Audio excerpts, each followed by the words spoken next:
Bon voilà, maintenant je pense qu'on a fait le tour. Vous savez à peu près ce que c'est que le système nerveux central, pourquoi je vais en arriver là en fait.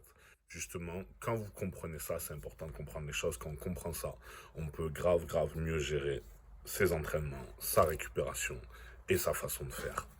En fait, qu'est-ce qui va se passer quand vous enchaînez trop longtemps le même programme, le même mouvement, vous voyez, beaucoup pour beaucoup en fait. Au début en fait, admettons que votre programme tous les lundis, jour des pecs, voilà. Mais on va dire tous les lundis, vous faites du squat. Tous les lundis, vous squattez, vous squattez. Forcément, vous allez progresser. Et à un moment donné, ça revient tout le temps dans les coachings, ou ça revient tout le temps dans les questions que je peux avoir sur Instagram. Je comprends pas, je montais, admettant, je sais pas moi, au squat, mon max il était à 160, 180, peu importe. Et là, en fait, je plafonne. Et si vous insistez, vous allez vous rendre compte d'une autre chose, c'est que vos perfs, elles vont régresser. Pourquoi il se passe un autre problème? C'est que vous cramez votre système nerveux propre à ce mouvement-là, en fait.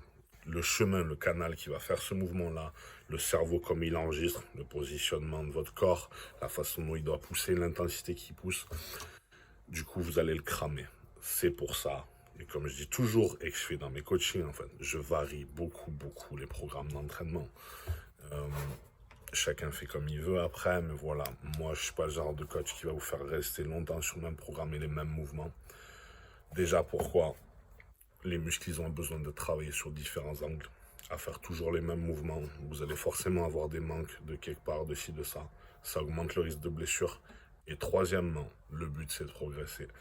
Admettons que je m'acharne, que je fais des squats pendant un mois ou deux. Au bout d'un moment, ça encore c'est propre à chacun, c'est propre aux facteurs qu'il y a dans votre vie à côté, le repos, le stress, tout ça, bref. Vous allez plafonner en fait sur le squat. Donc pourquoi?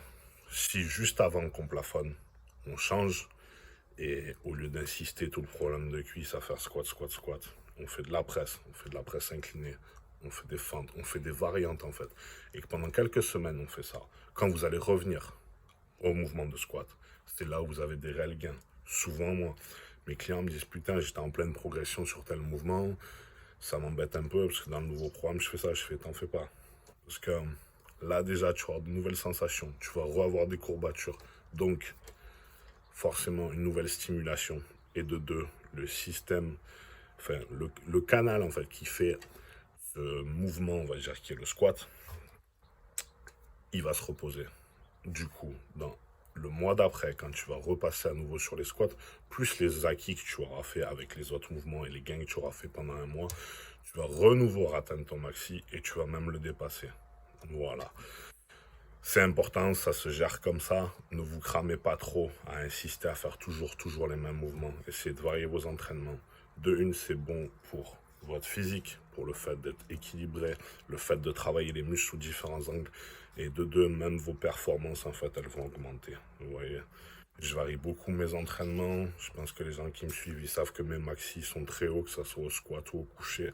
Mais justement, en fait, je ne fais pas tout le temps le même mouvement pendant des semaines ou des mois répétés. Voilà. Voilà.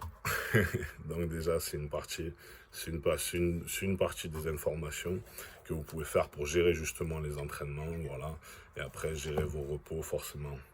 Un truc important aussi, une astuce, le système nerveux.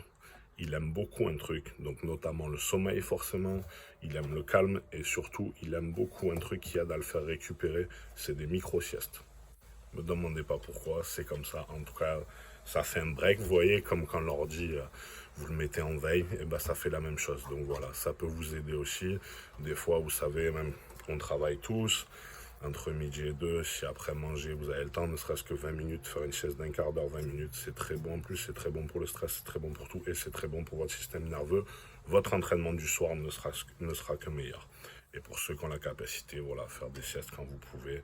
Très important, quand on est bodybuilder, comme on dit, il faut du repos. C'est là où le muscle croît et c'est là où ce fameux système nerveux central, en fait, il se repose et vous serez que plus performant après. Voilà, bonne journée à tous.